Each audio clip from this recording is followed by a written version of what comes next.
புத்தாண்டு வாழ்த்துக்களை உங்கள் அனைவருக்கும் நான் தெரிவித்துக் கொள்கிறேன். Praise the Lord.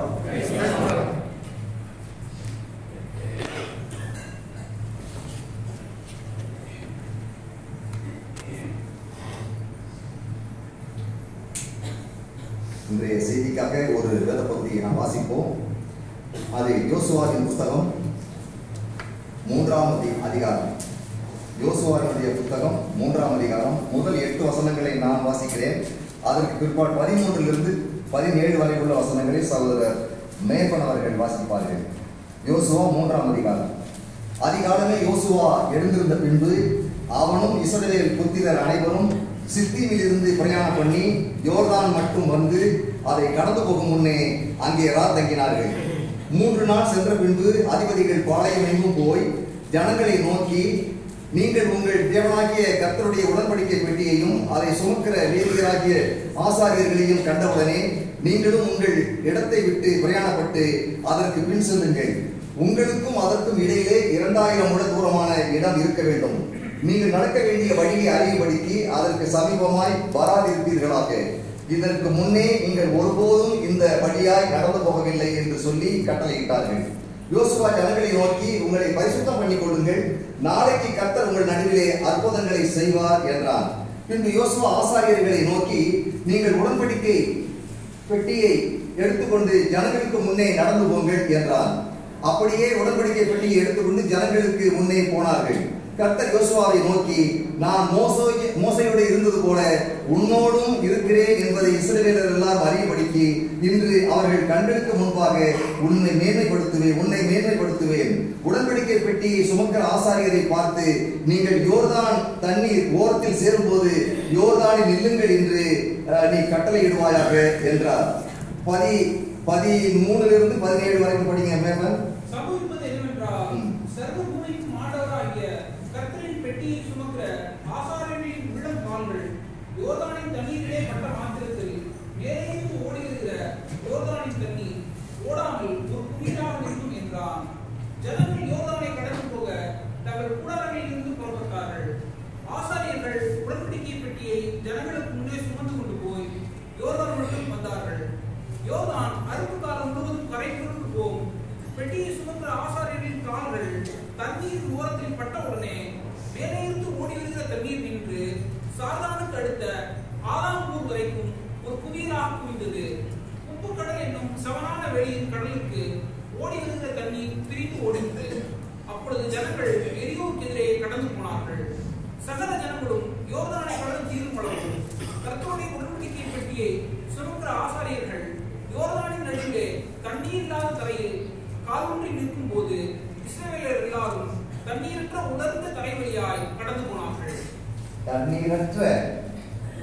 தண்ணீரற்ற உலர்ந்த தரை வழியாய் கடந்து போனார்கள். அப்படிதான் வாசிச்சீங்க.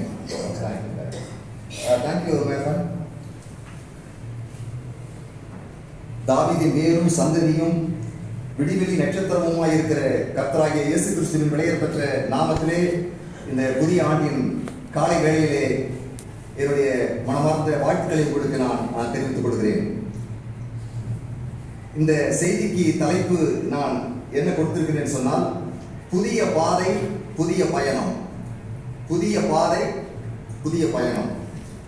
நாம் அனைவருமே பயணங்களை மேற்கொள்கிறோம். இந்த உலகத்திலே பயணம் மேற்கொள்ளாதவர்கள், ஒரு இடத்திலிருந்து இன்னொரு இடத்துக்கு போகாதவர்கள் யாருமே இருக்க முடியாது. நமது வாழ்க்கையும் கூட ஒரு பயணமாகத்தான் இருக்கிறது. அவ்வாறே இஸ்ரவேல் மக்கள் கூட 40 ஆண்டுகளை வனாந்திர பயணத்தில் செலவிட்டனர். சில நாட்களுக்குள்ளே அவர்கள் அந்த கானான் தேசத்திலே சென்றடைய முடிந்திருக்கும். ஆனால் அவிசுவாசத்தினாலே அவர்கள் 40 ஆண்டுகள் அலைந்து திரிந்தார்கள். அது ஒரு அலைச்சல் பயணம்தான். என்றாலும் தேவன் அவர்களோடு கூட இருந்தார். அதுதான் முக்கியமான ஒரு விஷயம். தேவன் அவர்களோடு கூட இருந்தார். இருப்பினும் தேவன் அவர்களுக்கு தன்னுடைய பிரசன்னத்தை அவர்களுக்கு கொடுத்தார். பகலிலே மேக ஸ்தம்பமாக, இரவிலே அக்னி ஸ்தம்பமாக அவர்களோடு கூட தேவன் நடந்தார். வானத்தில் இருந்து மன்னா, கண்மலையின் தண்ணீர், கேட்ட பொழுது இறைச்சி, வீங்காத கால்கள், தேயாத காலணிகள், பழமையாகாத ஆடைகள் என எத்தனையோ ஆசீர்வாதங்கள், எத்தனையோ ஆசீர்வாதங்கள், ஒன்றல்ல இரண்டல்ல, எத்தனையோ ஆசீர்வாதங்கள். வனாந்திர வாழ்வில் அவர்கள் அனுபவித்த ஆசீர்வாதங்களை விளக்க ஒரே ஒரு வசனத்தை மாத்திரம் உங்களுடைய சிந்தனைக்கு கொண்டு வர விரும்புகிறேன். அது உபாகம புஸ்தகம் 1வது அதிகாரம் 31வது வசனம். உபாகம புஸ்தகம் 1வது அதிகாரம் 31வது வசனம். ஒரு மனிதன் தன் பிள்ளையை சுமந்து கொண்டு போவது போல நீங்கள் இவ்விடத்திற்கு வருகிற வரைக்கும் நடந்து வந்த வழிகள் எல்லாவற்றிலும் உங்கள் தேவனாகிய கர்த்தர் உங்களை சுமந்து கொண்டு வந்ததை கண்டீர்களே. ஒரு மனிதன் தன்னுடைய பிள்ளையை சுமந்து கொண்டு வருகிறது போல தேவன் அவர்களை சுமந்து கொண்டு வந்தார். எவ்வளவு அற்புதமான ஒரு தேவன்! அது மாத்திரமல்ல, நீங்கள் இன்னும் 2வது அதிகாரம் 7வது வாக்கியத்தை நீங்கள் படித்தீர்கள் என்று சொன்னால், இந்த 40 வருடமும் கர்த்தர் உங்களை நடத்தினார், உங்களுக்கு ஒன்றும் குறைவில்லை, அவர் உங்களை அப்படியாக போஷித்து உங்களை வழி நடத்தினார் என்று சொல்லி இந்த 40 வருஷம் உங்களை அப்படியாக நடத்தினார் என்கிறது உபாகமம் 2:7 நீங்கள் படிக்க முடியும்.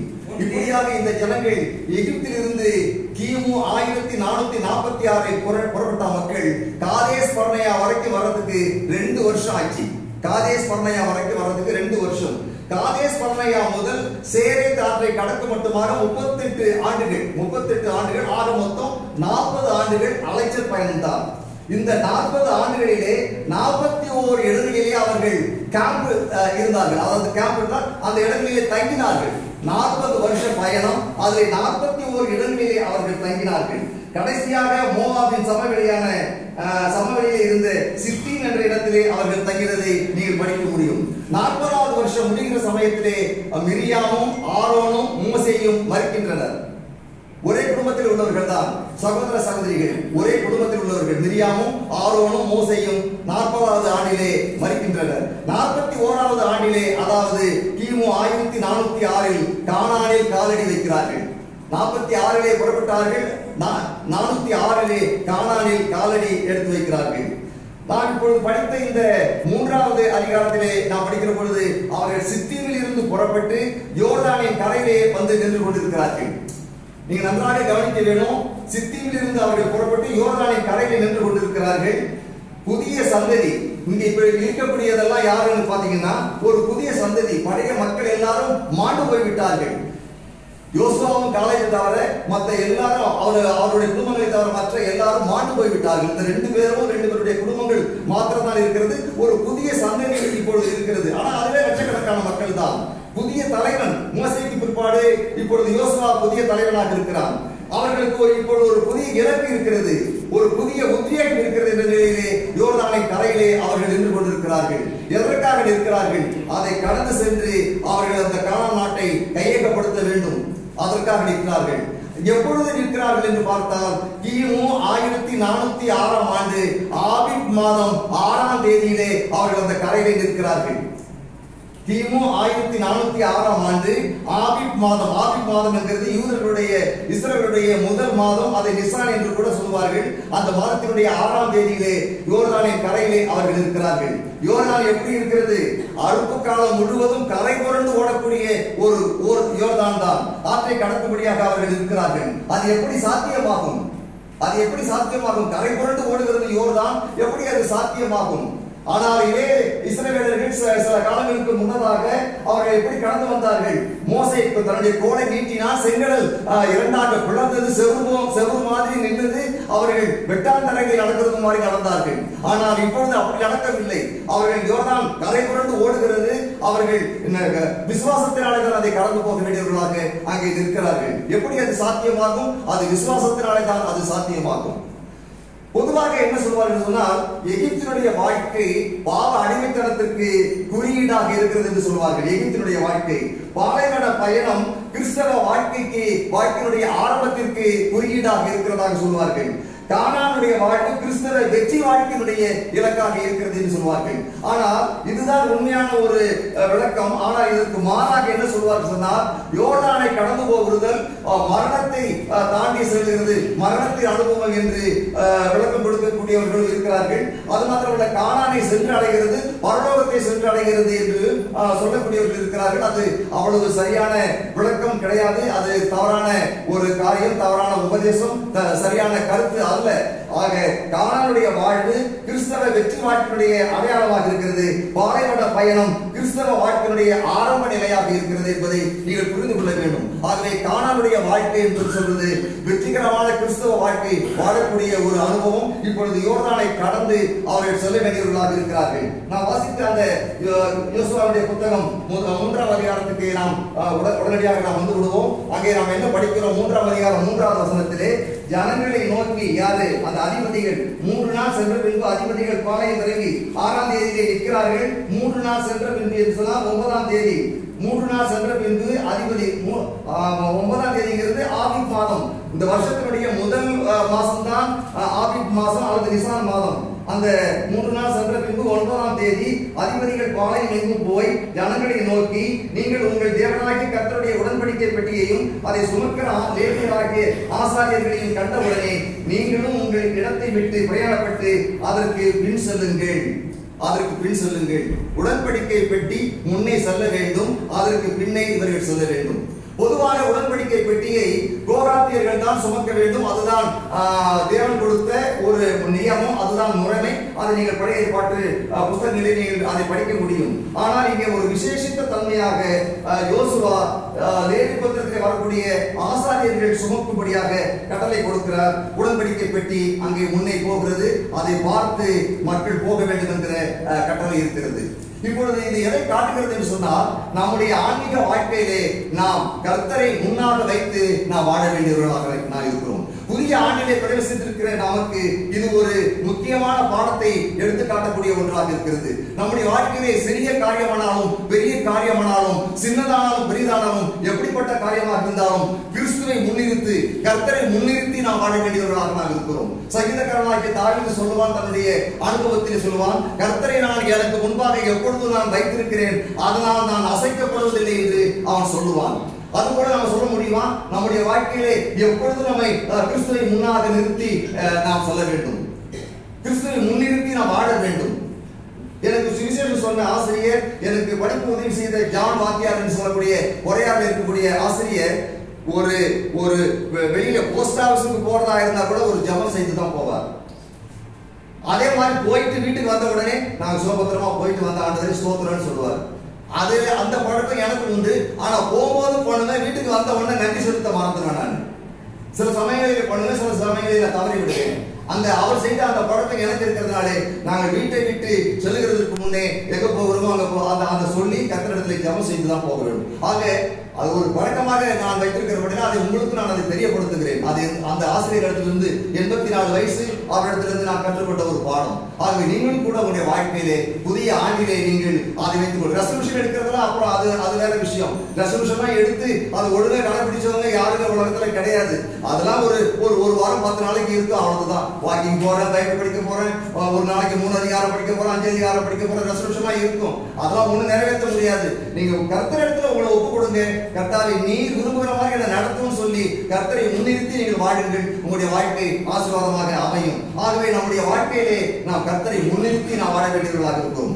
பொதுவாக நம்முடைய நாட்டிலே தான் ஆடு வைக்கிறவர்கள் ஆட்டை முன்னாடி விட்டுட்டு பின்னாடி நடப்பாங்க. ஆனா இஸ்ரவேல் நாட்டில் அப்படி கிடையாது. அந்த ஆட்டிடைய அந்த மேய்ப்பன் முன்னாடி போவான், ஆடுகள் பின்னாடி வரும். அந்த ஆடுகளுடைய பேரை சொல்லி எல்லாம் அவன் அழைப்பான். அதுதான் வழக்கம். அது நீங்க பாருங்க, யோவான் எழுதின சுவிசேஷம் 10வது அதிகாரம் 4வது வசனம் படிங்க. யோவான் 10வது அதிகாரம் 4வது வசனம். அவன் தன்னுடைய ஆடுகளை வெளியே விட்ட பின்பு அவர்களுக்கு முன்பாக நடந்து போகிறான். ஆடுகள் அவன் சத்தத்தை அறிந்திருக்கிறபடியினால் அவனுக்கு பின் செல்கிறது. ஆடுகளுக்கு முன்பாக நடந்து போகிறான். ஆடுகள் அவனுடைய சத்தத்தை கேட்டு அவனுக்கு பின்னாக செல்கிறது. எவ்வளவு ஒரு நல்ல ஒரு அனுபவம். அப்ப அந்த ஆடுகளுக்கு எவ்வளவு பாதுகாப்பு இருக்கிறது. ஆடுகள் அந்த எந்த மிருகமும் வந்து ஆடுகளை பட்சிக்க முடியாது. நல்ல மேய்ப்பனாகிய கிறிஸ்து நம்முடைய வாழ்க்கையிலையும் முன்னாக சொல்கிறார். பயப்பட வேண்டிய அவசியம் கிடையாது. உலகத்தின் முடிவு பரியந்தம் நான் உங்களோடு கூட இருக்கிறேன் என்று அவர் சொல்லி இருக்கிறார். முன் சொல்லக்கூடிய ஒரு தேவன் நமக்கு இருக்கிறார். அது மாத்திரமல்ல, உபாகமம் 31 நீங்க 31 8வது வசனம் படிங்க. உபாகமம் 31:8. போறோம் ரொம்ப படிக்கணும். கர்த்தர் தாமே உனக்கு முன்பாக போகிறவர். மீகா 2:13. மீகா 2:13.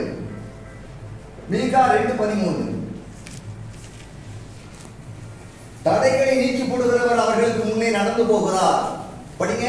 தடைகளை நீக்கி போடுகிறவர் அவர்களுக்கு முன்பாக நடந்து போகிறார். எவ்வளவு அற்புதமான தேவன் நமக்கு இருக்கிறார் பாருங்க. தடைகளை நீக்கி போடுகிறார், அவர்களுக்கு முன்னாக நடந்து போகிறார். நம்முடைய தேவன் வந்துங்க நமக்கு முன்னாடி போகக்கூடிய ஒருவராக இருக்கிறார். ஒரு தளபதி மாதிரி இருக்கிறார். தடைகளை நீக்கி போடுகிற தளபதியாக அவர் இருக்கிறார். பயப்பட வேண்டிய அவசியம் கிடையாது. அவருடைய பின்னால போனா போதும், அவருடைய அடிச்சுவடுகளை பின்பற்றி போனால் போதும், நமக்கு பயப்பட வேண்டிய அவசியம் கிடையாது. ஆக புதிய ஆண்டிலே பிரவேசித்திருக்கிற நமக்கு என்ன சம்பவிக்குமோ, என்ன காரியங்கள் நடக்குமோ, எப்படி ஆகுமோ, இது எப்படி ஆகுமோ, அது அப்படி ஆகுமோ, பயப்பட வேண்டிய அவசியம் கிடையாது. எல்லாம் நல்லபடியாக நடக்கும். ஏன் என்று சொன்னால் கர்த்தர் நம்மோடு கூட இருக்கிறார். இருப்பேன் என்று கிடையாது, அவர் நம்மோடு கூட இருக்கிறார். அவர் முன் செல்லுகிறார். அப்புறம் பாருங்க, இந்த உடன்படிக்கை பெட்டி என்ன காட்டுதுன்னு சொன்னா, உடன்படிக்கை பெட்டி ரெண்டு பொருளால செய்யப்படும். ஒன்னு இயற்கை பொருள், ஒரு மரத்தினால செய்யப்படும். அது என்ன மரம்? உடன்படிக்கை பெட்டி என்ன மரத்தினால செய்யப்படும்? சித்தி மரத்தினால செய்யப்படும். சித்தி மரத்தினால உடன்படிக்கை பெட்டி செய்யப்பட்டு பசும் பொழும் தகட்டால் உள்ளும் புறமும் மூடப்படும். அது எதை காட்டுகிறது என்று சொன்னால், சித்தி மரத்தினாலே செய்யப்பட்டு பொன் தகட்டினால் மூடப்படுகிற காரியம் கர்த்தராய் இயேசு கிறிஸ்துவினுடைய தெய்வீக தன்மையையும் மனித தன்மையையும் காட்டக்கூடிய ஒன்றாக இருக்கிறது. இயேசு கிறிஸ்து காட் மேன். இந்த உலகத்திலே தேவ மனிதனாக வந்த ஒரே ஒரு நபர் நம்முடைய கர்த்தராகிய இயேசு கிறிஸ்து மாத்திரமே. வேறு யாருக்கும் அப்படிப்பட்ட ஒரு பேர் கிடையாது. ஒரு காட் மேன் என்கிறது. அவரிடத்திலே தெய்வீக தன்மையும் மனுஷத்தன்மையும் இரண்டரை கலக்க முடியாத, ஒன்றோடு ஒன்று கலக்க முடியாத, ஒன்றை விட்டு பிரிக்க முடியாத நிலையிலே அவர் தெய்வத்தன்மையும் மனுஷத்தன்மையும் நிறைந்தவராக இருந்தார். இந்த உலகத்திலே அப்படிப்பட்ட தன்மை கர்த்தராகிய இயேசு கிறிஸ்து மாத்திரமே இருந்தது. வேற யாருக்கும் அப்படிப்பட்ட தன்மை கிடையாது. ஒரு மனுஷன் இடத்துல போய் கேட்டா சில உதவி செய்கிறேன்னு சொல்லி ஒரு இறக்கப்படுவான், அல்லது கருணை காட்டுற மாதிரி பேசுவாங்க, நல்லது செய்வாங்க. ஆனா உதவி செய்யக்கூடிய வல்லமை மனுஷனுக்கு இல்லாம இருக்கலாம். ஆனால் நம்முடைய தேவன் கர்த்தராகிய இயேசு கிறிஸ்துக்கு அப்படி கிடையாது. அவர் மனிதன், இரக்கம் காண்பிப்பார், கவலைப்படுவார், அதே சமயத்துல உதவி செய்ய வல்லவராக அவர் இருக்கிறார். அந்த அவருடைய தெய்வீக தன்மை அதைத்தான் காட்டுகிறது. ஆகவே உடன்படிக்கையை பற்றி நினைக்கின்ற பொழுது அது தெய்வீக தன்மையும் மனுஷத்தன்மையும் நிறைந்த கர்த்தராகிய இயேசு கிறிஸ்துவை காட்டுகிறது. ஆகவே இந்த உடன்படிக்கை பற்றி முன் செல்ல வேண்டும் என்கிற ஒரு அனுபவம் நமக்கு எதை காட்டுகிறது சொன்னால், கர்த்தரை முன்வைத்து வாழக்கூடிய ஒரு வாழ்க்கையாக இருக்கிறது. எனக்கு அன்பார்ந்த சகோதர சகோதரிகளே, நண்பர்களே, பெரியவர்களே, உங்களுடைய கிறிஸ்தவ வாழ்க்கையிலே, உங்களுடைய ஆன்மீக வாழ்க்கையிலே நீங்கள் கர்த்தரை முன்னிறுத்தி நீங்கள் வாழுங்கள். கர்த்தரை எப்பொழுதும் நீங்கள் முன்னாடி வைங்க. என்ன காரியமானாலும் சரி, இந்த புதிய ஆண்டின் தொடக்க மணி வேளைகளிலே அந்த ஒரு மன உறுதியை நீங்கள் ரெசல்யூஷன் மாதிரி வேண்டாம். ஆண்டவரே, என்னுடைய வாழ்க்கையில எல்லா பகுதிகளிலும் உம்மை நான் முன்னிறுத்தி நான் வாழ்வேன், உமக்காக வாழ்வேன், எல்லா காரியங்களையும் உம்மை கேட்டு நான் செய்வேன், உம்முடைய சொல்படி நடப்பேன் என்று சொல்லி கர்த்தரை முன்னிறுத்தி நீங்கள் வாழுங்கள். உங்களுடைய வாழ்க்கை ஆசீர்வாதமாக இருக்கும். புதிய வருஷத்திலே வாக்குத்தத்த அட்டைகளை கொடுக்கிறது ஒரு பெரிய விஷயம் கிடையாது. ஆனால் வசனங்களை மனதிலே வைத்து அதன்படியாக வாழ்வீர்கள் சொல்லலாம். அதுதான் ஆசீர்வாதமான ஒரு வாழ்க்கை. ஆவிக்குரிய ஆசீர்வாதங்கள் உன்னதங்களிலே நம்மை உட்கார வைத்திருக்கிறார். அதை செயற்பாட்டிலே கொண்டு வர வேண்டும் என்று சொன்னால் கர்த்தரை முன்னிறுத்தி வாழக்கூடிய ஒரு வாழ்க்கை அது நான் வாழ வேண்டும். அதுதான் ஆசீர்வாதமான ஒரு வாழ்க்கை. நான் நன்றாக ஒரு பாடலை பாடுவோம். ஜெய கிறிஸ்து முன் செல்கிறார், ஜெயமாக நடத்திடுவார். ஜெய கிறிஸ்து முன் செல்கிறார், ஜெயமாக நடத்திடுவார். ஜெயகீதங்கள் நாம் பாடி ஜெய கொடியும் ஏற்றிடுவோம்.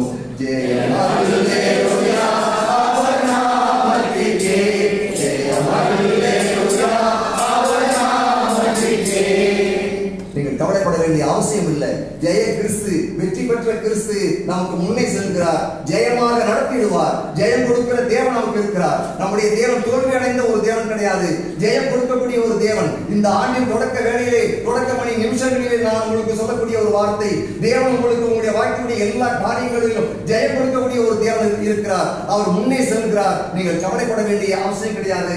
அவருடைய வார்த்தைகளை மாத்திரம் நீங்கள் பற்றி பிடித்துக் கொள்ளுங்கள். அது உங்களுக்கு போதுமானதாக இருக்கும். அடுத்தபடியாக என்ன நடக்கிறது என்று அடுத்த வசனத்திலே நாம் சிந்திப்போம். அடுத்தபடி 2000 முழம் இடைவெளியில் இருக்க வேண்டும். 3வது அதிகாரம் 4வது வசனம். உங்களுக்கும் அதற்கும் இடையே 2000 முழம் தூரமான இடம் இருக்க வேண்டும். நீங்கள் நடக்க வேண்டிய வழி அறியும்படிக்கு அதற்கு சமீபமாய் வராதிருப்பீர்களாக. இது எதை காட்டுகிறது என்று சொன்னால், தேவன் பரிசுத்தம் உள்ளவர்.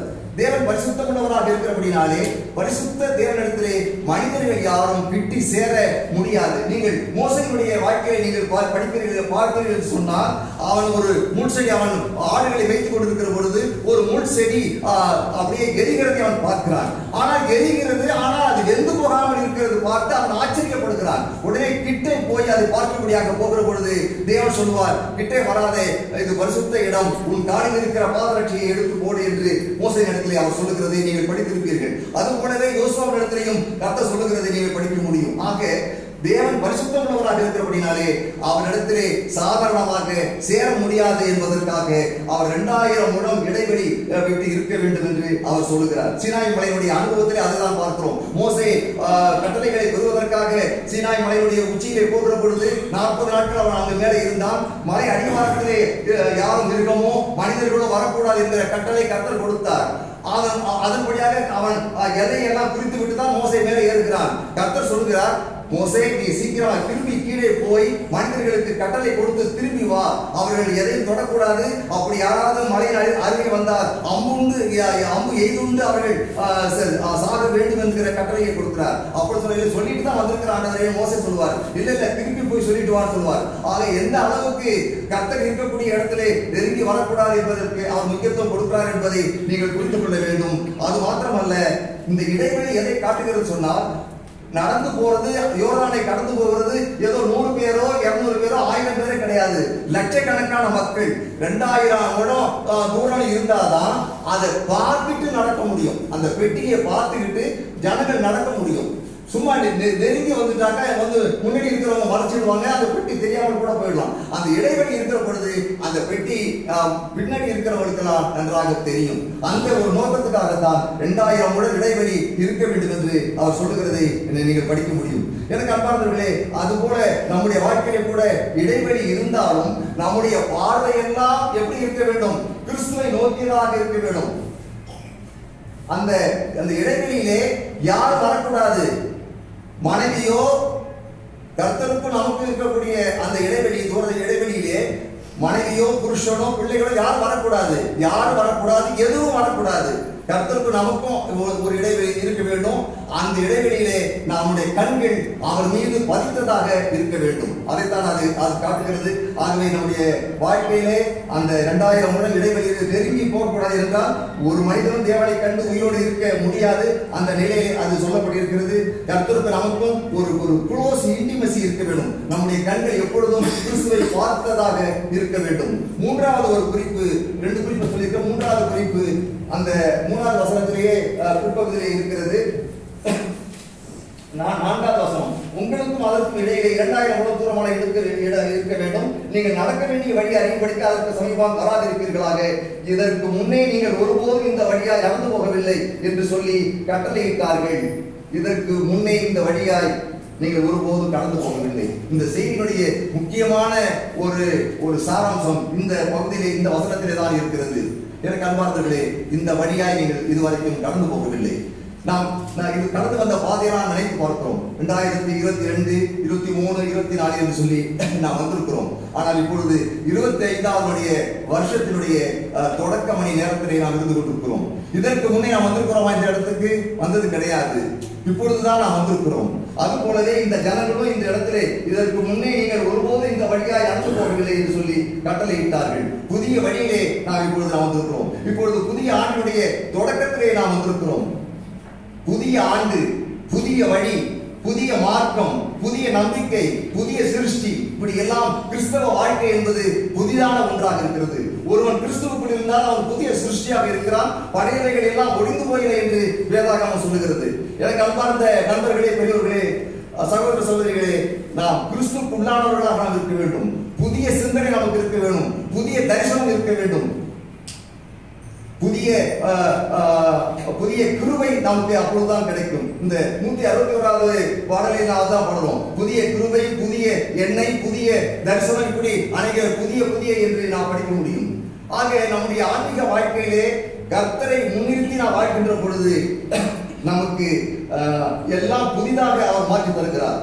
நம்முடைய வாழ்க்கை பயணத்திலே நெருக்கமான சூழ்நிலைகள் வருகிற பொழுது, இக்கட்டான சூழ்நிலைகள் வருகிற பொழுது நாம் என்ன மாதிரி அல்லது நாம் கடந்து போகாத சில அனுபவங்களை நாம் அனுபவிக்கிற பொழுது நாம் எப்படி நடந்து கொள்ள வேண்டும், நாம் எப்படி எதிர்கொள்ள, அந்த சூழ்நிலைகளை எப்படி எதிர்கொள்ள வேண்டும் என்று இந்த வசனங்களை படிக்கிற பொழுது நமக்கு என்ன தோன்றுகிறது சொன்னால், முதலாவதாக கிறிஸ்துவை முன்பதாக வைக்க வேண்டும். கிறிஸ்துவை முன்பாக வைத்து நாம் நடக்க வேண்டும். அது உடன்படிக்கை பெட்டியை காட்டுகிறது.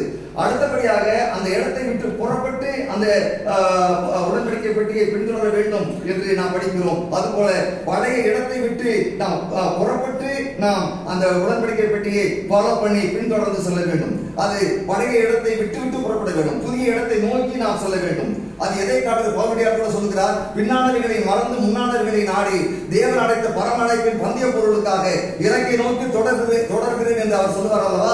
அந்த அனுபவத்தை அது காட்டக்கூடிய ஒன்றாக இருக்கிறது. ஆக நம்முடைய வாழ்க்கையிலே பழைய இடத்திலே நாம் இருந்து கொண்டிருக்க கூடாது. பழைய வருடத்தின் அனுபவம், பழைய காலத்தினுடைய அனுபவம், பழைய ஆண்டினுடைய தோல்விகள், பழைய ஆண்டில் ஏற்பட்ட ஒரு கசப்பான அனுபவங்கள், அதை நினைத்துக் கொண்டிருக்க கூடாது. புதிய ஆண்டிலே புதிய தரிசனத்தோடு, புதிய பார்வையோடு, புதிய இலக்கோடு நாம் வாழ வேண்டியவர்களாக நாம் இருக்கிறோம். எனக்கு அன்பார்ந்த நண்பர்களே, பழையவைகளை நினைத்துக் கொண்டே நீங்கள் கசந்து போக வேண்டாம். அவைகளை கூட தள்ளிவிடுங்கள், அவைகளை மறந்து விடுங்கள். பழையவைகளை என்னாலே என்று அந்த பெருமான்ஸ் கூட ஒரு பாட்டு பாடுவார். புதியவைகளை சிந்தித்து பாரு என்று சொல்லி அவர் பாட்டு பாடி இருக்கிறார். ஆகவே நாம் கூட பழையவைகளை நினைத்துக் கொண்டு நாம் இருக்க வேண்டிய அவசியம் கிடையாது. அடுத்தபடியாக இந்த நெருக்கமான சமயத்திலே நடந்து கொள்ள வேண்டிய விஷயம், கிறிஸ்துவை முன்பாக வைத்து வாழ வேணும். பழையவைகளை விட்டு நாம் புறப்பட வேணும். நகோமி நீங்க பாத்தீங்கன்னா, நகோமி அந்த இடத்திலே அந்த அந்நிய நாட்டில் இருக்கிற பொழுது அந்த இடத்தை விட்டு மோவாப் தேசத்தை விட்டு எருசலேமுக்கு வருவதற்காக புறப்படுவதற்கு தீர்மானித்து அவள் புறப்படுகிறதை நீங்கள் படிக்க முடியும். அதுபோல இளைய குமாரனுடைய வாழ்க்கையிலே, என்னுடைய தகப்பன் வீட்டிலே அநேக பேர் வேலை செய்கிறார்கள். அவர்கள் புஷ்டியாக சாப்பிட்டு கொண்டு சந்தோஷமாக இருக்கிறார்கள். நானும் பசியினால் வருந்துகிறேன் என்று சொல்லி அவன் சிந்தித்து எழுந்து அவன் புறப்பட்டான் என்று நீங்கள் படிக்க முடியும். அந்த இளைய குமாரன் அதுபோல நம்முடைய வாழ்க்கையிலே, பாவத்திலே அல்லது பழைய வாழ்க்கையின் அனுபவத்திலே, தோல்வியின் வாழ்க்கை அனுபவத்திலே நீங்கள் இருந்து கொண்டிருப்பீர்கள் சொன்னால் அந்த இடத்தை விட்டு நீங்கள் புறப்பட வேண்டும். அந்த இடத்திலே நாம் இருக்கவே கூடாது. முன்னேறி நாம் போக வேண்டியவர்களாக நாம் இருக்கிறோம். பழையவைகளை நாம் சிந்திக்கவே கூடாது. இப்படிப்பட்ட புதிய அனுபவம் நம்முடைய வாழ்க்கையிலே நமக்கு இருந்தால்தான் நாம் முன்னேற்றம் அடைய முடியும். அடுத்தபடியாக பெட்டியை பின்பற்ற வேண்டும். பெட்டியை பின்பற்றி நாம் சொல்ல வேண்டும். பெட்டியை பின்பற்றி, உடன்படிக்கை பெட்டியை பின்பற்றி சொல்வது என்று சொன்னால் கிறிஸ்துவை பின்பற்றி நாம் சொல்ல வேண்டும். அது ஆன்மீக வாழ்க்கையிலே, கிறிஸ்தவ வாழ்க்கையிலே கிறிஸ்துவனுடைய பேதுரு சொல்லுகிற பொழுது, கிறிஸ்துவனுடைய அடிச்சுவடுகளை பின்பற்றி வாருங்கள், கிறிஸ்துவனுடைய மாதிரியை பின்பற்றி வாருங்கள், கிறிஸ்துவனிடத்திலே கற்றுக்கொள்ளுங்கள்.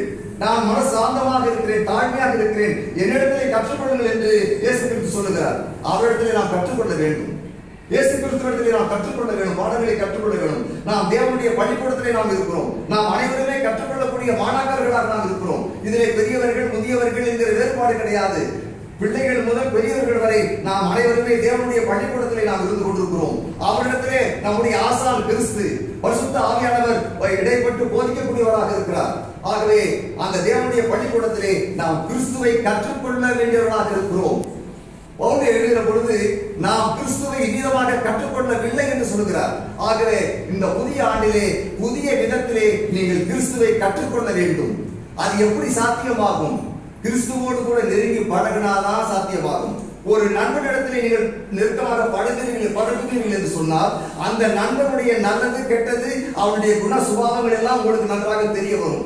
பொதுவாக மனைவியின் இடத்திலே சொல்லாத விஷயங்களை கூட நண்பர்கள் பகிர்ந்து கொள்வார்கள்.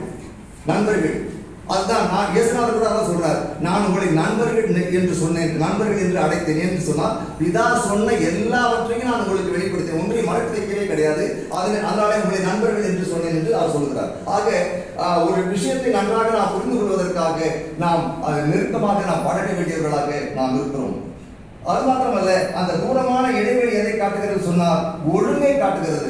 அந்த ஒழுங்கிலே கடைசி வரைக்கும் அப்படியே போகணும். சும்மா 2000 முழம் சரி இருந்தால் அது கத்தரை ஒன்றும் கவனிக்க மாட்டாரு. ஒரு 1500 முழம் இடைவெளி இருந்தால் அப்படிலாம் கிடையாது. 2000 முழம் இடைவெளி எப்போது இருந்து கொண்டே இருக்க வேண்டும். அப்போதான் அந்த பெட்டியை சரியா பார்த்துட்டு ஜனங்க முன்னேறி போக முடியும்.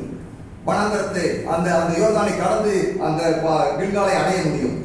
எனக்கு அன்பார்ந்தவர்களே, அது நம்முடைய தேவன் ஒழுங்கின் தேவனாக இருக்கிறார். நம்முடைய கர்த்தராகிய இயேசு கிறிஸ்து இந்த உலகத்தில் வாழ்ந்த போது 5000 பேரை 7000 பேரை போஷித்ததாக நீங்கள் படிக்க முடியும். அப்படியே வரலாம் வாங்க அப்படியே எடுத்து சாப்பாடை பிச்சு பிச்சு அப்படி கொடுக்கல. முதல்ல அந்த புல் தரையில எல்லாரையும் உட்கார வைக்கிறார். எப்படி உட்கார வைக்கிறாரு? 5000 பேருக்கு கணக்கு போட்டு இந்த சுவிசேஷ புத்தகத்தை எழுதி எப்படி அதை சாக்கு ஒரு கூட்டத்தை வச்சு 5000 பேருக்கு குத்து மதிப்பா எழுதிருக்காங்களா? கிடையாது. அங்க உட்கார வச்சவங்கள 50 பேரா உட்கார வைக்கிறாங்க. 100 பேரா உட்கார வச்சா 10 வருஷம் எவ்வளவு? 100 பேரா உட்கார ஒரு 100 பேரா உட்கார்ந்து இருக்காங்க. 10 வருஷம் உட்கார்ந்து இருக்காங்க. 100 பேர் உட்கார்ந்து இருக்காங்க. 100 பேர் உட்கார்ந்து 10 வருஷம் 1000. ஆமா, அதுக்கு மேல உட்கார்ந்து அப்படிதான் ஈஸியா கணக்கு பண்ண முடியும். 50 பேரா 100 பேரா உட்கார்ந்து. நம்முடைய தேவன் வந்து ஒழுங்கின் தேவன். கிறிஸ்தவங்க கிட்டதான் விசுவாசி கிட்டதாங்க ஒழுங்கா பார்க்க முடியும். இன்னைக்கு இருக்கக்கூடிய இந்த புறஜாதி ஜனங்களுக்கு எல்லாம் லாயரா காலேஜ் வேணும், மெட்ராஸ் கிறிஸ்டியன் காலேஜ் வேணும். ஆனா அவங்களுடைய தேவன் வேண்டாம். பிள்ளைகள் நன்றா படிக்கிறதுக்கு கிறிஸ்டியன் காலேஜ் வேணும், லாயரா காலேஜ் வேணும், எல்லாம் வேணும். ஆனா அந்த இன்ஸ்டிடியூஷன் போதிக்கிற அல்லது அந்த இன்ஸ்டிடியூஷன் சொல்லுகிற தேவன் வேண்டாம். இதுதான் இன்னைக்கு மக்களுடைய இதா இருக்குது. இன்னைக்கு அரசியல் இருக்கக்கூடிய நிர்மலா சீதாராமனா இருக்கட்டும், பெரிய பெரிய தலைவர்களா இருக்கட்டும், எல்லாம் கிறிஸ்தவ கல்லூரியில படித்தவர்கள். நீங்க நல்லா மனசுல வச்சுக்கிடுங்க. இவங்க எல்லாம் வந்து ஏமாற்றிக்கிட்டு இருக்கிறாங்க. பயன் பெறுகிறதெல்லாம் நம்மிடத்துல இருந்து, ஆனால் அதுக்கு எதிராக செயல்பட்டு கொண்டிருக்கிறார்கள். அன்பார்ந்தவர்களே, நாம் கிறிஸ்துவை சரியான முறையில் கற்றுக்கொள்ள வேண்டும். இந்த புதிய ஆண்டிலே இந்த வழியாக நீங்கள் போனதில்லை என்று படிக்கிற பொழுது ஒரு புதிய பாதையிலே நாம் இருக்கிறோம். புதிய வருஷத்தினுடைய துவக்கத்திலே நாம் இருக்கிறோம். ஒருவேளை நமக்கு எல்லாம் ஒரு கலக்கமாக இருக்கலாம். எப்படி நடக்கும், என்ன நடக்கும் அப்படின்னு சொல்லி ஒரு பய உணர்வு கூட ஒருவேளை இருக்கலாம். ஆனால் இருக்க வேண்டிய அவசியம் கிடையாது. ஏனென்று சொன்னால், என்ன நடந்தாலும் அவருடைய அனுமதி இல்லாமல் நடக்காது. அது நீங்க சரியா புரிஞ்சுக்கணும். ஒரு முடி விழுந்தா கூட அவருக்கு தெரியுமா? நம்ம முடிய என்னைக்காவது எண்ணி இருக்கிறோமா? 2 காசுக்கு 5 குருவி வாங்குறாங்க. அது ஒரு கொசுறு கொடுக்குற மாதிரி அந்த குருவி கொடுக்குறான். அந்த குருவி மேலேயே அவ்வளவு கவலைப்படுற தேவன் நம்ம பத்தி கவலைப்பட மாட்டாரா? பிள்ளைகளுக்காக நீங்க பொல்லாதவர்களாக நீங்களே உங்கள் பிள்ளைகள் மீது அவ்வளவு கவலைப்படுற போது பரமபிதா கவலைப்பட மாட்டாரா? பரிசுத்த ஆவியானவரை கொடுக்க மாட்டாரான்னு சுவிசேஷ ஆசிரியர்கள் எழுதுகிறார்கள். ஆக நம்முடைய தேவன் நம்மை பற்றி அதிக கவலைப்படக்கூடிய தேவன், கர்சனைப்படக்கூடிய தேவன், கண்ணீரை துடைக்கக்கூடிய ஒரு தேவன். உங்களை தனியா விட்டுட்டு வேடிக்கை பார்க்கிறவர் கிடையாது. தனியா விட்டுட்டு வேடிக்கை பார்க்கிற தேவன் நம்முடைய தேவன் கிடையாது. அவருடைய அனுமதி இல்லாமல் ஒன்றும் உங்களை அணுக முடியாது. தேவனுடைய அனுமதி இல்லாமல் ஒன்றும் உங்களை அணுகாது. யோபுக்கு அவ்வளவு பெரிய கஷ்டம் வந்துச்சுன்னா தேவனே தான் சொல்ற. அது அந்த யோபு புத்தகம் படிக்கும் போது எனக்கு ரொம்ப ஒரு ஆச்சரியமா இருக்கும். சும்மா கிடந்த சங்க ஊதி கெடுத்தான ஆண்டி மாதிரி அந்த சாத்தான் பாட்டுக்கு அவன் பாட்டுக்கு வந்துட்டு போனான். ஆண்டவர் பார்த்து, ஏன்னா என்னுடைய தாசனாகி யோபின் மீது கண் வைத்தாயோ, இது கேட்கலன்னா அந்த பிரச்சனையே வந்திருக்காது. அவன் பாட்டுக்கு அவன் சுத்தி திரியிறான். சாத்தான் பாட்டுக்கு சுத்தி திரியிறான். இவர் வந்துட்டு என் தாசனாகி யோபின் மீது கண் வைத்தாயா? ஆமாப்பா வச்சேன். பார்த்த நீ அவனை பெரிய அடிச்சு காத்திருக்கிறீர், அதனால ரொம்ப உத்தமமா கும்பிடுறான். அவனை தொட்டு பாரு. அப்ப என்ன செய்யறான்னு தொட்டு பார்த்தாலும் அவன் ஒண்ணு நெங்க மாட்டான். அவன் விசுவாசத்துல உறுதியா இருப்பான்ங்கிறத காமிக்கிறதுக்காக உள்ள பாடம் தான் யோபனுடைய புஸ்தகம். அவனை தொட்டு சாத்தான் தொட்டு பார்த்தான்ல, என்ன நடந்தாலும் என்னுடைய மகன் வந்து உறுதியா நிற்பாங்கிறத மக்களுக்கு காட்டுறதுக்காக உள்ள புஸ்தகம் தான் யோபனுடைய புஸ்தகம். எனக்கு அன்பார்ந்தவர்களே, நம்முடைய விசுவாச வாழ்க்கையிலே நாம் உறுதியாக நாம் இருக்க வேண்டியவர்களாக நாம் இருக்கிறோம். முதலாவது பெட்டி முன்னே செல்லணும். அது கிறிஸ்து முன் செல்கிறதை காட்டுகிறது. 2000 முறை இடைவெளி இருக்கணும். இதற்கு முன்னே இந்த வழியாக போனதில்லை என்று நாம் பார்க்கிறோம். நான் கடைசியாக உங்களை பரிசுத்தம் பண்ணி கொள்ளுங்கள். 3:5 நாம் படிக்கிறோம். 3:5 யோசுவா ஜனங்களை நோக்கி உங்களை பரிசுத்தம் பண்ணி கொள்ளுங்கள், நாளைக்கு கர்த்தர் உங்கள் நடுவிலே அற்புதங்களை செய்வார் என்றான். உங்களை பரிசுத்தம் பண்ணி கொள்ளுங்கள். இஸ்ரவேலருடைய வாழ்க்கையிலங்க அவர்கள் தீட்டுப்படுவார்கள். ஒரு பிரேதத்தை தொட்டால், இஸ்ரவேல் ஒரு யூதன் வந்து பிரேதத்தை தொட்டுட்டாக்கா வந்து அவன் ஸ்நானம் பண்ணி வஸ்திரங்களை தோய்த்து அதை அவன் சுத்தம் செய்து கொள்ள வேண்டும். அப்புறம் வந்து பெண்கள் கூட வந்து அவர்கள் சுத்தமாக இருக்க வேண்டும். அதனால ஒரு முக்கியமான ஒரு யுத்தத்துக்கு போகிற பொழுதும் சரி, அது ஒரு முக்கியமான சம்பவத்திலே அந்த ஜனங்களில மோசையும் சரி, மோசை அந்த யாத்திராகமம் 19ஆம் அதிகாரத்திலே அந்த ஜனங்களை பரிசுத்தம் பண்ணி கொள்ளும்படியாக அவன் கட்டளையிடுகிறதை நீங்கள் படிக்க முடியும். அவன் சொல்கிறான், நீங்கள் உங்களுடைய குடும்ப வாழ்க்கையிலே பரிசுத்தத்தை கடைபிடிங்கள் என்று அவன் சொல்லுகிறதை நீங்கள் படிக்க முடியும். பிரேதத்தை தொட்டால் தீட்டாகி விடுவான், அசுத்தமானதை தொட்டால் தீட்டாகி விடுவான். அந்த சிம்சனுடைய கதையில படிக்க முடியும். அந்த ஒரு தேனை எடுத்து சாப்பிடறான் இல்லையா, ஒரு மிருகத்தினுடைய உடலில் இருந்து. அந்த மாதிரி சாப்பிடக்கூடாது. ஒரு இந்த கடந்த நசரைய விரதம் இருக்கிறவன் ஒரு மிருகத்தினுடைய உடலில் இருந்து இருக்கிறத எடுத்து சாப்பிடக்கூடாது. அது தீட்டு. ஆனால் அவன் அப்படி சாப்பிடுவான். அதை பத்தின ஒரு கவலையே அவனுக்கு கிடையாது, ஒரு கவலையே அவனுக்கு கிடையாது. ஆனால் அவன் அப்படி செய்து கொள்வான். ஆக பரிசுத்தம் பண்ணிக் கொள்ளுங்கள் என்று யோசுவா அந்த ஜனங்களை சொல்லுகிறது எதை காட்டுகிறது சொன்னால், நம்முடைய வாழ்க்கையிலே நாம் பரிசுத்தம் பண்ணிக்கொள்ள வேண்டியவர்களாக இருக்கிறோம். அது எதை காட்டுகிறது சொன்னால் டெய்லி சாங்டிஃபிகேஷன். நம்முடைய கிறிஸ்தவ வாழ்க்கையில அல்லது நம்முடைய சரீரத்திலே ஆவி, ஆத்மா, சரீரம் என்று 3 பகுதிகள் இருக்கின்றன. 3 பகுதிகள். ஆவியிலே நாம் ரட்சிக்கப்பட்டோம், ஆத்மாவிலே ரட்சிக்கப்பட்டு கொண்டிருக்கிறோம், சரீரத்திலே ஒரு நாளில் ரட்சிக்கப்படுவோம், அல்லது கர்த்தர் வரும்போது நாம் எடுத்துக்கொள்ளப்படுவோம், அல்லது மரணம் அடைந்து அவர் வருகிற பொழுது உயிரோடு கூட நாம் எழும்புவோம். இதுதான் ரட்சிப்பினுடைய 3 காலங்கள். நல்லா புரிஞ்சுக்கிடுங்க. ஆவியிலே ரட்சிக்கப்பட்டோம், ஆத்மாவிலே ரட்சிக்கப்பட்டு கொண்டிருக்கிறோம், சரீரத்திலே ரட்சிக்கப்படுவோம். 3 நிலைகள். Present tense, past tense, future tense. அது எதை காட்டுகிறதுனா ஆவி, ஆத்மா, சரீரம். இந்த ஆவியில ஒண்ணு இல்ல. அப்புறம் அந்த டெய்லி நடக்கிற சாங்டிஃபிகேஷன். முதலாவது சால்வேஷன். ஆவியில நடக்கிறது சால்வேஷன் அதை காட்டுகிறது. இரண்டாவது சாங்டிஃபிகேஷன். மூன்றாவது நிலைமை காட்டுகிறது குளோரிஃபிகேஷன். அதாவது ஆவியில ஏற்படுகிற ரட்சிப்பு அது சால்வேஷன். சாங்டிஃபிகேஷன் என்ன சொன்னேன், சால்வேஷன் and sanctification. அடுத்தது glorification. salvation, sanctification, glorification. ஆக இந்த சாங்டிஃபிகேஷன் என்கிறது அப்படியே ஒரே நாள்ல அடைஞ்சிறது கிடையாது, அது ஒரே நாள்ல நடக்கிற விஷயமும் கிடையாது. நம்முடைய கிறிஸ்தவ வாழ்க்கையிலே, நம்முடைய ஆன்மீக வாழ்க்கையிலே ஒவ்வொரு நாளும் நம்ம பரிசுத்தப்படுத்திக் கொண்டு நாம முன்னேறி போக வேண்டியவர்களாக இருக்கிறோம். சரி, நேற்று குளிச்சுட்டோம்னு சொல்லி இன்னைக்கு குளிக்காம இருக்க முடியுமா? அப்புறம் யோசுவாவுக்கு சொன்ன மாதிரி தான், உனக்கு முன்பாக யாரும் நிக்க முடியாதுங்கிறது தான் நமக்கு வரும். அப்புறம் உனக்கு முன்பாக யாரும் நிக்க முடியாதுன்னு சொல்லி என்ன செண்டு போட்டாலும் சரி வராது. அதனால அன்றாடவே கிறிஸ்தவ வாழ்க்கையிலே நாம் கழுவி கொண்டு சுத்திகரித்துக் கொண்டு இருக்க வேண்டும். நான் ஒரு ஆசிரியர் சொல்றேன், ஜான் வாத்தியார். அவர் சொல்லுவாரு, நாங்க பேசிக்கிட்டு இருக்கும்போது சொல்லுவாரு, தம்பி நான் அவர் ஒரு வாத்தியார். அப்ப நான் பள்ளிக்கூடம் பையன்களுக்கு பாடம் சொல்லி கொடுக்குற நேரத்துல ஒரு போஸ்ட் கார்டு அவர் எழுதிட்டாங்க. ஒரு முன்னாடிலாம் போஸ்ட் கார்டுகள் நான் கூட நிறைய போஸ்ட் கார்டுலாம் இருந்தா அதுக்கப்புறம் இன்லாண்ட் லெட்டர்னு எழுதுவோம். அதுக்கப்புறம் தாளில் எழுதி கவரில் வச்சு போடுறதெல்லாம் வந்துச்சு. முன்னாடிலாம் ஒரு 25 வருஷத்துக்கு முன்னாடி போஸ்ட் கார்டு தான். இப்போ போஸ்ட் கார்டு இருக்குதா இல்லையான்னு கூட தெரியல, இருக்குன்னு தான் நினைக்கிறேன். போஸ்ட் கார்டு அவரு அந்த பாடம் சொல்லி கொடுக்குற ஒரு நேரத்துல நான் ஒரு போஸ்ட் கார்டு எழுதிட்டேன் தம்பின்னு சொல்லி அது ஒரு பெரிய பாவமா சொல்லி என்கிட்ட சொல்லி வருத்தப்பட்டாரு. அப்ப அதுக்காக அவர் வருத்தப்பட்டதா சொல்றாரு. அப்ப ஒரு ஆசிரியர் பாடம் சொல்லி கொடுக்கக்கூடிய ஒரு நேரத்துல ஒரு போஸ்ட் கார்டு எழுதினதை கூட ஒரு பாவமா நினைக்கிறாருன்னா அவருடைய ஆன்மீக நிலையை நீங்க பாருங்க, ஒரு ஆன்மீக நிலையை நீங்க பாருங்க. அது போல நம்முடைய வாழ்க்கையில, நம்முடைய அன்றாட வாழ்க்கையிலே நம்மை பரிசுத்தப்படுத்திக் கொள்ள வேண்டும். அது தேவனிடத்தில் சொல்லணும், கர்த்தாவே இன்றைக்கு நான் இந்த விஷயத்துல தவறிட்டேன், என்ன மன்னி. ஒரு நெருக்கடியின் சமயத்துல நம்ம ஒரு வேளை பொய் சொல்லக்கூடிய ஒரு நிர்பந்தம் நமக்கு வரும். அதை உடனடியாக அன்னைக்கே கர்த்தரிடத்துல அறிக்கை செய்து தொடர்ந்து பொய் சொல்லிட்டே போனா மறந்து போயிடும், வாழ்க்கை பூரா பொய்யா போயிடும். ஒரு பொய் சொல்லும் போதே அதை அன்னைக்கே கர்த்தரிடத்துல அறிக்கை செய்து விட்டுடணும். தொடர்ந்து பொய் சொல்லிக்கிட்டே நம்ம இருக்கக்கூடாது. அதே மாதிரி ஒழுக்க நிலைகள், எல்லா நிலையிலையும் ஒழுக்கமாக இருக்க வேணும். ஒழுக்கங்கிறது பெண்களுக்கு மாத்திரம் கிடையாது, ஆண்களுக்கும் தான். கர்த்தர் ஒழுக்க நிலையை சொல்லுகிற பொழுது இது பால் பிரிச்சுலாம் சொல்றது கிடையாது. 2 பேருக்கும் ஒண்ணுதான். 2 பேரும் ஒழுக்கமா நடக்கணும், கற்போடு நடந்து கொள்ள வேண்டும். எனக்கு அன்பார்ந்தவர்களே, நம்முடைய ஆன்மீக வாழ்க்கையில் உங்களை பரிசுத்தம் பண்ணிக்கொள்ளுங்கள் என்று யோசுவா சொல்கிற பொழுது நாம் நம்முடைய அன்றாட வாழ்க்கையிலே நம்மை பரிசுத்தம் பண்ணிக்கொண்டு நாம் வாழ வேண்டியவர்களாக இருக்கிறோம்.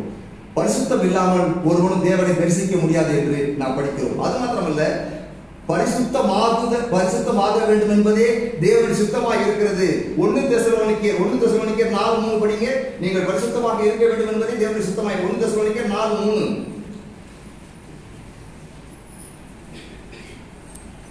நீங்கள் பரிசுத்தமுள்ளவர்களாக வேண்டும் என்பதே தேவனுடைய சித்தமாக இருக்கிறது. மற்றபடி நீங்கள் பேசி மார்க்கத்திற்கு விலகி இருந்து தேவனை அறியாத அஞ்ஞானிகளைப் போல மோகத்திற்குட்படாமல்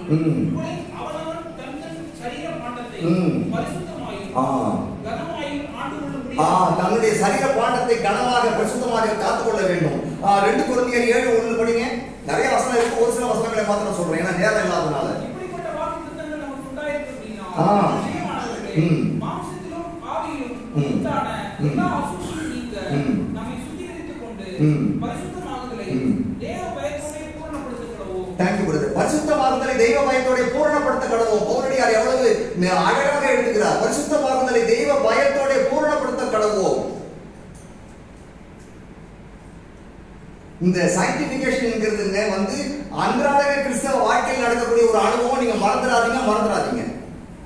இது ஒரே நாள்ல நடந்து போற விஷயம். இன்னைக்கு மாத்திரம் நடந்து போறது கிடையாது. ஒவ்வொரு நாளும் நம்ம எப்படி ஒவ்வொரு நாளும் நம்ம சோப்பு போட்டு கழுவி நம்ம குளிக்கிற மாதிரி இந்த பரிசுத்தமாகுதல் நம்முடைய வாழ்க்கையில ஒவ்வொரு நாளும் நடக்கணும். குறைந்தபட்சம் நீங்க படுக்கைக்கு போற முன்னாடி உங்களுக்கு தெரியும் எந்தெந்த விதத்துல தவறுனீங்க, எந்தெந்த விதத்துல வழுக்கி விழுந்தீங்கிறதுலாம் உங்களுக்கு தெரியும். அதை தயவு செய்து நீங்க தேவனிடத்துல அறிக்கை செய்து அதை அன்னைக்கு ராத்திரியோட விட்டுடணும். அடுத்த நாள் ஒரு புதிய வாழ்க்கை, ஒரு புதிய உத்வேகம், ஒரு உறுதியோடு நம்ம வாழணும். சும்மா அதையே அப்படியே போயிட்டே இருந்தாலும் என்ன ஆயிடும்னா மறுத்து போயிடும். அப்புறம் பாவ உணர்வே இல்லாத போய் ஒரு அந்த ஆன்மீக வாழ்க்கையே ரொம்ப மோசமான நிலைமைக்கு போயிடும். அப்படி இருக்கக்கூடாது. ஒரு சென்சிட்டிவிட்டி நம்முடைய ஸ்பிரிச்சுவல் லைஃப்ல இருக்கணும். ஒரு சென்சிட்டிவிட்டி. இந்த லெப்ரசி உங்களுக்கு தெரியும். டெஸ்ட் என்ன தெரியுங்களா உங்களுக்கு? லெப்ரசி உங்களுக்கு டெஸ்ட் ஒரு ஊசியை வச்சு அந்த இடத்துல குத்தி பார்க்க சொல்லுவாங்க. கண்ணை மூடி சொல்லுவாங்க. ஊசியை டாக்டர் வச்சு குத்துவாரு. If you have leprosy, you will have loss of sensation. The loss of sensation is maybe leprosy. அதான் டெஸ்ட். ஊசியை வச்சு குத்தி பார்ப்போம். அது மாதிரி நம்முடைய ஆன்மீக வாழ்க்கையை ஊசியை வச்சு கண்ணை மூடிட்டு ஊசியை வச்சு குத்தி பார்ப்போம். அது நீங்க தாவீது கிட்ட நல்லா படிக்கலாம். உக்கிர வகையா பகைச்சான் தாவீது. மரணத்துக்கும் தாவீதுக்கும் ஒரு முடம் தான் இருந்துச்சு. எப்படா கொடுலான்னு சொல்லி சவுல் அப்படி தாவீதை பகைச்சான். ஆனா இப்போ ஒரு நல்ல வாய்ப்பு கிடைச்சிச்சு. சவுல் தூங்கிட்டு இருக்கிறாரு, ஒரு இடத்துல தூங்கிட்டு இருக்கிறாரு. தாவீது பார்த்துட்டான். வாள் இருக்குது, ஈட்டி இருக்குது, எல்லாம் இருக்குது. ஒரே போடா போட்டுக்கலாம் இல்லையா சவுல? தாவீது செய்யல. நம்மளா இருந்தா செஞ்சிருவோம். ஆனா தாவீது செய்யல. என்ன செய்யலான்னு சொன்னா, கர்த்தர் அபிஷேகம் பண்ணுவேன் எப்படி நான் தொடுவதுன்னு சொல்லி அந்த சால்வையினுடைய ஓரத்தை மாத்திரம் அறுத்துட்டு வந்துருவான். அவன் ஒரு உணர்வுள்ள மனிதனாக இருந்தபடினாலே அந்த தாவீதுடைய மனசை அடிச்சிருச்சு. அந்த அப்படியே இருக்குங்க பைபிள்ல. எனக்கு அந்த பகுதியை படிக்கிற பொழுது என் மனசு அடிக்குது. இவனெல்லாம் தேவன மனுஷன் நான் நினைச்சேன். தாவீதெல்லாம் தேவனுடைய மனுஷன். அந்த சால்வையினுடைய ஓரத்தை நம்ம டைலர் அந்த துணியை லேசா வெட்டி ஒரு கார்டு கொடுப்பாரு தெரியுங்களா? அதுல ஒரு பின் அடிச்சு கொடுப்பாரு. அது மாதிரி இந்த கொஞ்சம் போது சால்வையில ஒரு ஓரத்தை வெட்டிட்டான். அந்த ஓரத்தை வெட்டினதுக்காக தாவீதுடைய மனசு அடிச்சுக்கிடுச்சுன்னு பைபிள் எழுதியிருக்கு. சாமுவேலுடைய புத்தகத்தை நீங்க படிச்சு பாருங்க. எனக்கு அன்பார்ந்தவர்களே, நமக்கு அப்படிப்பட்ட ஒரு சென்சிட்டிவிட்டினஸ் இருக்கணும். சென்சிட்டிவிட்டி, ஒரு உணர்வு இருக்கணும். ஆவிக்குரிய உணர்வு இருக்கணும். அப்படி இருந்தாதான் நம்முடைய வாழ்க்கை, ஆன்மீக வாழ்க்கை வெற்றியுள்ள கிறிஸ்தவ வாழ்க்கையாக இருக்கும். சும்மா மண்ணு மாதிரி அப்படியே இருந்துட்டு இருந்தா அதெல்லாம் சரி வராது. மண்ணு மாதிரி ஒரு வாழ்க்கை வாழக்கூடாது. ஏனோ தானங்கள் இருக்கக்கூடாது. ஒரு உணர்வுள்ள ஒரு வாழ்க்கை இருக்கணும். தவறி விடுவோம். நம்ம ஒன்றும் பர்ஃபெக்ட் கிடையாது. பேசுறேன்னா பேசிட்டு இருக்கலாம். நான் கூட தவறலாம், எல்லாரும் தவறலாம். இதுல வயசு வித்தியாசம் அதெல்லாம் கிடையாது. எந்த வயசுலயும் தவறலாம், எப்படியும் தவறலாம். சில இந்த பெண்கள்லாம் பேசும்போது நான் பார்த்துக்கிறேன். பஸ்ல போகும்போது இந்த பெருசுங்க படுத்துற பாடு மகா மோசம்னு சொல்லுவாங்க. அதனால வாலிப பசங்க அவங்க சொல்லுவாங்க, இந்த பெண்கள் பேசுறதா காதல கேட்டிருக்கேன். வாலிப பசங்களே நல்ல பசங்க, இந்த வயசானவங்களாம் மோசம்னு சொல்லி பெண்கள் பேசுறத நான் கேட்டிருக்கிறேன். அதனால எந்த வயசுலயும் எல்லா காரியமும் நடக்கலாம். ஆகவே நாம் உணர்வுள்ளவர்களாக இருக்கணும். கவனமாக நம்முடைய வாழ்க்கை நமக்கு இருக்கணும். ஆகவே பரிசுத்தமாகுதலை தெய்வ பயத்தோட நாம் பூரணப்படுத்த கடவோம் என்று இருக்கிறது. அவன் என்ன யோசனை என்ன சொல்றான்? உங்களை பரிசுத்தம் பண்ணி கொள்ளுங்கள், நாளைக்கு கர்த்தர் உங்கள் நடுவே அற்புதங்களை செய்வார். நாளைக்கு 9ஆம் தேதி 6ஆம் தேதியில நிக்கிறாங்க. 3 நாள் கழிச்சு ஆற்றை கடந்து 10ஆம் தேதியில அந்த ஆற்றை கடந்து வராங்க. அற்புதம் நடந்துச்சா? நடந்துச்சு. 13வது வசனம் படிங்க. அந்த 3:13 சம்பவிப்பது என்னவென்றால், சர்வ பூமிக்கும் ஆண்டவராகிய கர்த்தரின் பெட்டியை சுமக்கிற ஆசாரியரின் உள்ளங்கால்கள் யோர்தானின் தண்ணீரிலே பட்ட மாத்திரத்தில் மேலிருந்து ஓடி வருகிற யோர்தானின் தண்ணீர் ஓடாமல் ஒரு புயலாக நிற்கும் என்றான். செங்கடலை பிரிக்கும் போது மோசே கோலை நீட்டினாரு. தண்ணி கடலை பிரிஞ்சிச்சு. அதுல 8ஆம் தரையில் நடந்த மாதிரி நடந்தாங்க. ஆனா இங்க அப்படி கிடையாது. யோர்தானே நீ பிளந்து போ, 8ஆம் தரை மாதிரி ஆகு. அதுக்கப்புறம் அது கிடையாது. இந்த ஆசாரியர்கள் போய் தண்ணியில உள்ளங்கால வைக்கணும். உள்ளங்கால வச்ச உடனே தான் தண்ணி விலகும். இது எதை காட்டுகிறது சொன்னா விசுவாசத்தோடு காரியங்களை செய்ய வேண்டும். நல்லா நீங்க புரிஞ்சுக்கிடுங்க. விசுவாசத்தோடு அந்த காரியத்தை செய்யணும். தண்ணி விலகுமா விலகாதா, தண்ணி பிரியுமா பிரியாதா, நடக்குமா நடக்காதா அப்படின்னு ஆசாரியர்கள் யோசிச்சாங்கன்னா ஒண்ணுமே நடக்காது. அப்படிப்பட்ட நிலையில அந்த லேவியராகிய ஆசாரியர்கள் இருக்கவில்லை. அவர்கள் விசுவாசத்தோடு தன்னுடைய உள்ளங்கால்களை கொண்டு தண்ணீரின் ஓரத்திலே வைத்த மாத்திரத்திலே தண்ணீர் ரெண்டாக பிரிந்தது, ஒரு குவியலாக குவிந்தது. அந்த நீங்க நல்லா வீட்டுல போயாவது நீங்க படிச்சு பாருங்க. மேலே இருந்து வர்ற தண்ணி எப்பொழுதும் கீழே இருந்து இப்படி போச்சுன்னா டக்குன்னு நின்றுடும். அது ஒரு சாத்தியம். ஆனா இங்க நாம என்ன படிக்கிறோம்னா மலையுடைய மேலே இருந்து வர்ற அப்படி தண்ணி குவியலாக குவிந்து மேல மேல அப்படி குவிந்து 29 கிலோமீட்டர் தாண்டி ஆதாம் ஊர் வரைக்கும் நின்றுச்சா. நீங்க அந்த கற்பனை நீங்க எப்படி அதை புரிஞ்சுக்கிறீங்கன்னு எனக்கு தெரியல. அதாவது கீழே இருக்கிறத ஈஸியா ஸ்டாப் பண்ணிடலாம், ஆனா மேல இருக்கிறத ஸ்டாப் பண்ண முடியாது. தண்ணி அந்த போர்ஸ்ல கீழே தான் அப்படியே தான் வரும். ஆனா அதுல போட்டுக்கு மேலே இருந்து வர்ற தண்ணி ஒரு குவியலாக குவிந்து 29 கிலோமீட்டர் தூரமா இருக்கக்கூடிய ஆதாம் ஊர் வரைக்கும் போச்சு. இதுதான் அதிசயம், அற்புதம். விசுவாசத்தினாலேதான் நடக்கும். நீங்கள் விசுவாசித்தால் தேவனுடைய மகிமையை காண்பீர்கள். இயேசு கிறிஸ்து உலகத்தை வாழ்ந்த போது சொன்னார், நீ விசுவாசித்தால் தேவனுடைய மகிமையை காண்பாய் மகனே மகளே என்று சொல்லி சொன்னார். எனக்கு அன்பார்ந்த சகோதர சகோதரிகளே, உங்களுடைய ஆன்மீக வாழ்க்கையிலே நீங்கள் தேவன் இதை செய்யணும் அதை செய்யணும் வாக்குத்தத்த அட்டை கொடுக்கணும். வாக்குத்தத்த அட்டையெல்லாம் ஒரு பிரயோஜனம் கிடையாது. ஆனால் தேவனுடைய வாக்குத்தத்தங்களை விசுவாசத்தினாலே நீங்கள் உரிமை பாராட்டிக் கொள்ளுங்கள். தேவனுடைய வாக்குத்தத்தங்கள் எல்லாம் இயேசு கிறிஸ்துவுக்குள் ஆமென் என்றும் ஆமென் என்றும் இருக்கிறது. வாக்குத்தத்தத்துக்காக அலையாதீங்க. இந்த புதிய வருஷத்துல எனக்கு என்ன வாக்குத்தத்தம்? இப்ப பாத்தீங்கன்னா வருஷத்துக்கு ஒரு வாக்குத்தத்தம் மாத்திரம் இல்ல, மாசம் மாசம் வாக்குத்தத்தம். சரி, மாசம் மாசம் தான் வாக்குத்தத்தம் பார்த்தா வாரத்துக்கு வாக்குத்தத்தமா? சரி, வாரத்துக்கு தான் வாக்குத்தத்தம் இருக்கு பார்த்தா ஒவ்வொரு நாளுக்கும் வாக்குத்தத்தமா 365. இது என்ன கொடுமை! முன்னாடிலாம் ஒரு 20 வருஷம் 30 வருஷம் முன்ன வருஷத்துக்கு ஒண்ணுதான் ஒரு அட்டை கொடுப்பாங்க. அது ஒரு அட்டையை வாங்கிட்டு அந்த காணிக்கை போட்டு எடுத்துட்டு போகணும். ஆனா இப்ப பாத்தீங்கன்னு சொன்னாக்கா வருஷத்துக்கு ஒண்ணு இருந்துச்சு, அப்புறம் மாசத்துக்கு ஒண்ணு, இப்போ வாரத்துக்கு ஒண்ணு ஆகி நாளுக்கு நாள் இருந்துச்சு. மணிப்பூருக்கு கூட வந்துடும் போடுது, மணிப்பூருக்கு கூட வாக்குத்தத்தம் வந்தாலும் வந்துடும் போடுது. அதனால அந்த தண்ணி அதிசயமாக பிரிந்து போனது. வெயிலிருந்து வருகிற தண்ணி குவியலாக குவிந்து அது போச்சு. அது தண்ணி வற்றி வச்சுட்டு நடக்க வைக்கல யோசுவா, அல்லது யோசுவா செய்ய முடியாத யோசுவாவால தண்ணியை யோர்தான் ஆறே குழந்து போனா குழந்துரு. ஏன்னா அவன் மோசே செய்த அற்புதத்தை விட யோசுவா செய்த அற்புதம் தான் பலத்த அதிசயம். சூரியனை யாரால நிப்பாட்ட முடியுமாங்க? தேவன் தான் நிப்பாட்ட முடியும். சூரியனை தரித்து நில்லுன்னு சொன்னான், நின்னுச்சுது. எனக்கு அதை படிக்கும் போது ஆச்சரியமா இருக்கு. சூரியனை தரித்து நில்லுன்னு சொன்னான். ஏன்னா சூரியன் அஸ்தமனம் ஆனது கூட யுத்தம் செய்யக்கூடாதுங்கிறதுக்காக, யுத்தம் பண்றதுக்காக கொஞ்சம் நேரம் பறந்து வெளிச்சம் இருக்கணுங்கிறதுக்காக சூரியனை தரித்து நில்லுன்னு சொன்னா அதை நின்னுச்சுது. யோர்தான் ஆத்த செய்ய முடியாது. அப்படி நிச்சயமா செய்யலாம், ஆனா அப்படி அவன் செய்யல. ஆசாரியருடைய உள்ளங்கால் இருக்குது, 2 இடத்துல வருது. அந்த ஆசாரியர்கள் விசுவாசத்தோடு உள்ளங்கால வச்சாங்க, தண்ணி விலகி போயிடுச்சு. எனக்கு அன்பானவர்களே, உங்களுடைய வாழ்க்கையிலே எப்படிப்பட்ட பிரச்சனையாக இருந்தாலும் சரி, எப்படிப்பட்ட யோர்தான் ஆறு குவிய கரை புரண்டு, அது அந்த அறுப்பு காலத்துல கரை புரண்டு ஓடுமா அந்த யோர்தான் ஆறு. ஆனா அப்படிப்பட்ட கரை புரண்டு ஓடுகிற ஆர்வம் ஆசாரியருடைய உள்ளங்கால் பட்ட உடனே அது விலகி ஓடிவிட்டது, வழி கொடுத்தது என்று படிக்கிறோம். நம்முடைய தேவன் அதிசயங்களை செய்யக்கூடிய ஒரு தேவனாக இருக்கிறார். நீ உன்னை அதிசயங்களை காண பண்ணுவேன். ஒரே ஒரு வசனம் படிச்சு நான் செய்தி நிறைவு செய்ய விரும்புகிறேன். மீகா 7